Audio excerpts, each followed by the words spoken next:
నమస్కారం. మీరు చూస్తున్నది ముందడుగు 9 న్యూస్.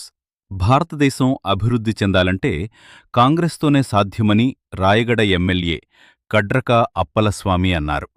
రాష్ట్రంలో అపారమైన సహజ వనరులు ఉన్నప్పటికీ ప్రజలు ఉపాధి కోసం వలసలు వెళ్లాల్సిన పరిస్థితి ఆందోళన కలిగిస్తుందని పేర్కొన్నారు.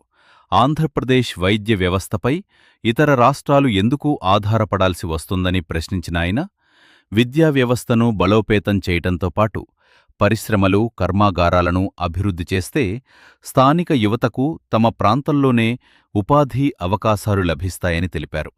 తన నియోజకవర్గంలో 75% మంది ఆదివాసీలేనని, వారికి రహదారులు, తాగునీరు, వైద్యం, విద్య వంటి మౌలిక సదుపాయాలు కల్పించడం తన ప్రధాన బాధ్యత అని స్పష్టం చేశారు.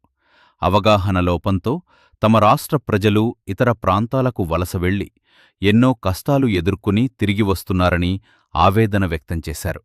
ప్రజల సంక్షేమం, ఉపాధి, విద్య, వైద్య రంగాల అభివృద్ధిపైనే ప్రభుత్వం దృష్టి సారించాలని ఎమ్మెల్యే కడ్రక అప్పలస్వామి కోరారు.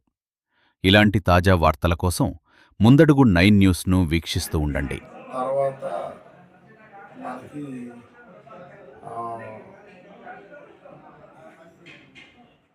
జాబ్స్ అన్నమాట. ఇక్కడ చాలామందికి బయట స్టేట్ వెళ్ళేసి చేస్తున్నారు, పని చేస్తున్నారు. అక్కడ ఏంటంటే రూల్స్ రెగ్యులేషన్ తెలియదు, ట్రాఫిక్ రూల్స్ రెగ్యులేషన్. చాలామంది యాక్సిడెంట్లో చచ్చిపోతున్నారు, కంపెనీలోనే ఏదో యాక్సిడెంట్ అయ్యి చచ్చిపోతున్నారు. ఇక్కడి నుంచి కష్టపడడానికి వెళ్తున్నారు అక్కడ, కానీ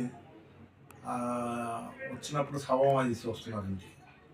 అంతా వాళ్ళు ఇంటికాడ అందరు కాల్సి ఉంటారు. ఒకవేళ మా నాన్నగారు ఏదో కష్టపడేసి వస్తే ఇక్కడ మేము ఏదో తింటాం, ఏదో చేస్తాం అనేది. కానీ ఈవేళ మా రాయగడ డిస్టిక్లో ఉన్నాను కానీ చూస్తాం అంటే 5 ఫ్యాక్టరీలు ఉన్నాయి. అలాగే నా నియోజకవర్గంలోని 3 ఫ్యాక్టరీలు ఉన్నాయి, చాలా పెద్ద పెద్ద ఫ్యాక్టరీలు. కానీ ఇక్కడ జాబ్స్ మా యువతకి దొరకట్లేదు. దాని గురించి కూడా నేను పోరాడుతున్నాను. రెండవది హెల్త్ గురించి, ఇక్కడ మెడికల్ కాలేజ్ గురించి అనేసి నేను చాలాసార్లు అసెంబ్లీలో కూడా నేను ఇది క్వశ్చన్ చేశాను. కానీ ఈ మెడికల్ కాలేజ్ మాకు ఇవ్వకుండా ఆయుర్వేదిక్ కాలేజ్ మాకు ఇచ్చేసారు. మేము అందరం ఇప్పుడు డిపెండ్ అవుతున్నాము ఆంధ్రప్రదేశ్ ఏపీ మెడికల్ మీద. ఎందుకంటే మాకు మరి ఇక్కడి నుంచి దగ్గర వైజాగ్ మాకు దగ్గర 190 కిలోమీటర్స్ ఇక్కడి నుంచి. కాబట్టి ఆంధ్రప్రదేశ్ మీద మేము ఇప్పుడు డిపెండ్ అవుతున్నాం. రెండోది మాకు మెడికల్ కాలేజ్ ఒకటి అయిపోయింటే మేము దాని గురించి చాలాసార్లు నేను హెల్త్ మినిస్టర్ తోటి, మన సీఎం తోటి కూడా నేను మాట్లాడడం జరిగింది, కానీ ఇప్పుడు వరకు అవ్వలేదు. మూడోది ఎడ్యుకేషన్లో కానీ చూస్తే మాకు చాలామంది పిల్లలు సగం నుంచి చదువు ఆపేస్తున్నారు. అంటే వాళ్ళకి కూడా చదువు చెప్పాలనేసి నేను ఎడ్యుకేషన్ మినిస్టర్ తోటి, డిఓ తోటి కూడా నేను మాట్లాడేసి, నేను మా డిస్ట్రిక్ట్కి మరియు నా నియోజకవర్గానికి పిల్లలు ఎలాగ సగం నుంచి చదువు అవుతారు ఆ టైప్లో నేను వాళ్ళతో కూడా నేను మాట్లాడడం జరుగుతుంది. సార్, ఇప్పుడు 2 రాష్ట్రాల్లో డబుల్ ఇంజన్ సర్కార్ హవా కొనసాగుతుంది. అలాంటిది ఒక కాంగ్రెస్ ఎమ్మెల్యేగా మీ నియోజకవర్గాన్ని అభివృద్ధి పరచుకోవడానికి ఎలాంటి ప్రణాళికలు చేపట్టారు? చూడండి, ఇప్పుడు మా దీంట్లో లేము, మేము రూలింగ్లో లేవు.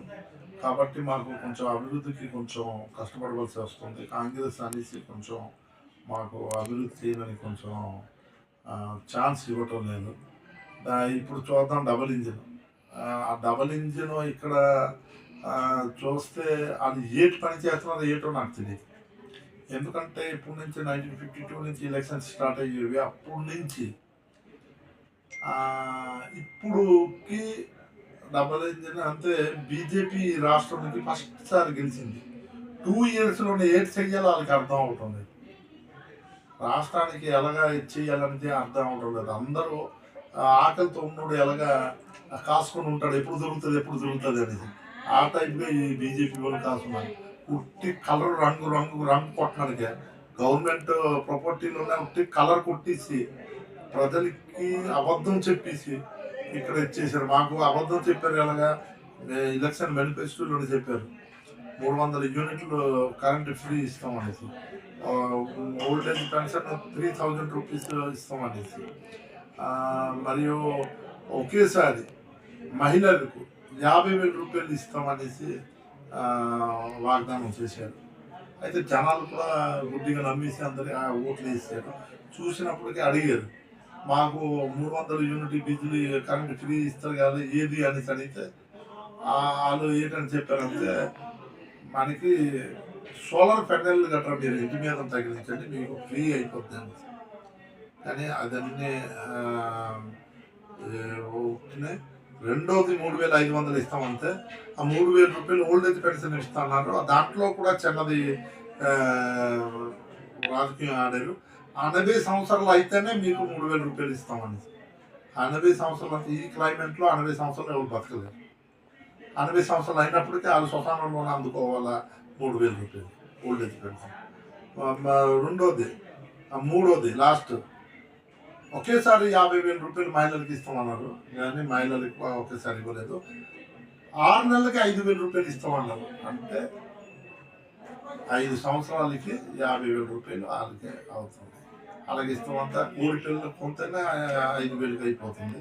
మరి వాళ్ళు ఎప్పుడు అభివృద్ధి అవుతారు, ఎప్పుడు మహిళలు డెవలప్మెంట్ అవుతారు? అలాంటి సర్కార్ ఈ డెవలప్మెంట్ సర్కార్. మీ రాష్ట్రం నుంచి వలసలు వెళ్ళి అటు నుంచి సవాల్ అయ్యి వస్తున్నారు అంటున్నారు. వాటిని అరికెట్టేందుకు మీరు ఏమైనా ప్రణాళికలు తీసుకుంటారా? అంటే ఒక ఎమ్మెల్యే స్థాయిలో మీరు వెళ్ళి అడిగితే ఆ ప్రణాళిక ఇంప్లిమెంట్ అవుతుందని మీరు ఆశిస్తున్నారు?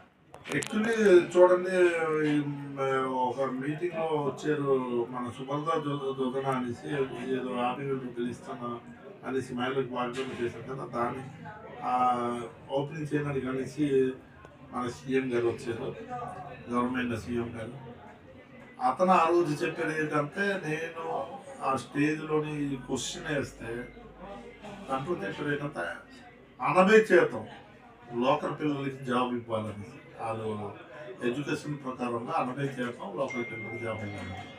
కానీ కంపెనీలు లోకల్ ప్రకారం చూస్తే లోకల్ ప్రకారం పిల్లలకి ఇవ్వడం లేదు. అవుట్ సైడ్ వాళ్ళకి చాలామందికి ఇస్తున్నారు, లోకల్లో ఒక 10 మంది 20 మందికి వచ్చేసి చేతులకు ఇస్తున్నారు. నేను దాని గురించి కూడా ఫైట్ చేస్తున్నాను. తప్పకుండా మనకి ఆ వలస వెళ్ళరు అది గురించి కూడా చాలా ప్రయత్నిస్తున్నాను. అది మా గౌరవమైన ఎంపీ గారు, అతను కూడా చాలా ఇది అవుతున్నారు, సప్తగిరి శంకర్ ఓకే గారు అనేసి, అతను మా ఎంపీ గారు, అతను కూడా చాలా కష్టపడుతున్నారు. మేమందరం కలిసి దానికి ఎలాగా తగ్గుతుంది అనేసి మేము ఆలోచిస్తున్నాం. ఈ గిరిజన ప్రాంతాలు, గ్రామాలు ఈ 2 సంవత్సరాల్లో మీ పరిధి వరకు ఎంతవరకు అభివృద్ధి పరిచారు? చూడండి, చాలా మంది అభివృద్ధి పొందారు మా గిరిజన ప్రాంతంలోనే. ఏంటంటే మాకు, నేను కూడా ఒక గిరిజన జాతికి చెందినోడిని. కానీ ఒకటి ఏంటంటే, ప్రజలు మామూలు ఏంటంటే ఒకడు గుడ్డిగా చెప్తే మా ఊరు గుడ్డిగా నమ్మేస్తారు, ఎందుకంటే మా బ్లడ్డే అంత. కానీ మాకు అందరూ ఊరుకుంటున్నారు మా ప్రజలకి. కానీ అభివృద్ధి చేయడానికి అందరూ చూడటం లేదు. నేను చాలామందికి శిక్ష అవుతుంది మనకి ఫస్ట్. కానీ ఎడ్యుకేషన్ లేకపోతే మనం ఇప్పుడు ఫైట్ చేయలేమనేసి నేను ప్రతి ఊరు వెళ్ళేసి నేను మా గిరిజన వాళ్ళకి చెప్తున్నాను. ఎందుకంటే ఎడ్యుకేషన్ లేదు అంటే మాత్రం మనం ఏది చేయలేము. ఈవేళ కూడా మీరు చూడండి, ఢిల్లీ జంతర్ మంతర్లోనే మా భారతదేశంలోని ఎంతో మంది పోరాడారు ఈ education minister neat paper leak గురించి. అంటే అందరూ ఎడ్యుకేటెడ్ పిల్లలు అనేసి ఈవేళ గవర్నమెంట్ కూడా వంగింది, లేదంటే గవర్నమెంట్ వంగుతుంది. ఈ గవర్నమెంట్ అవుతుంది సూట్ బూట్ సర్కార్. ఈ నరేంద్ర మోడీ టీ అమ్మినోడికి యాక్చువల్లీ మనం గ్లాస్ పట్టించాలి, మనం వాడికి దేశమే పట్టించాం. ఆడు ఏడు చెయ్యాలి ఆడు తెలియటం లేదు. 2 గుజరాత్ వాళ్ళు దేశం అమ్ముతున్నారు, 2 గుజరాత్ వాళ్ళు దేశం పొందుతున్నారు. ఎవరు? నరేంద్ర మోదీను అమిత్ షా దేశం అమ్ముతున్నారు, అంబానీ అదానీ దేశం పొందుతున్నారు. అది అన్నమాట మన దేశం పరిస్థితి, ఈ డబుల్ ఇంజిన్ పరిస్థితి. మనకి మన అన్న ఆస్తి లేదు, అంతే మన జాతీయ సంపత్తి అంటే మన అన్న ఆస్తి కూడా చూడండి, రైల్వే అమ్మేసారు, అది సెంట్రల్ గవర్నమెంట్, అంటే మనది గవర్నమెంట్ ఆస్తి. పోర్టు మన ఇక్కడ గోపాల్పూర్ పోర్ట్ ఉంది, 90% అదానికి అమ్మేశారు.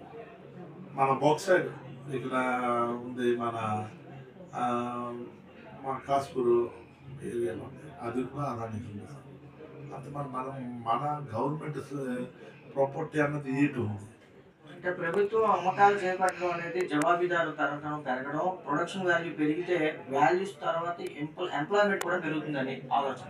అంటే నిర్లక్ష్యం వహించే వారు ఉపాధి లేకుండా ఉంటుండే కాకట వాళ్ళని మంచి యువతని తయారు చేసి కంపెనీలకి ఇవ్వగలిగితే మంచి ప్రొడక్షన్ వస్తుంది అనేది ప్రభుత్వ ఆశయం.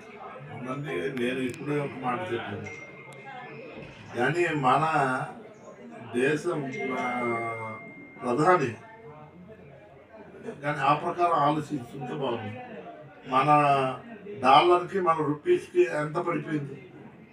ఇథనాల్ ఆయిల్ అమ్ముతున్నారు. అమిత్ షా కొడుకు T20 బయట ఏంటన్నది తెలియదు. కడిగడే కొడుకు E20 ఆ ఆయిల్కి పెట్రోల్కి ఇథనాల్ ఆయిల్ అమ్ముతున్నాడు.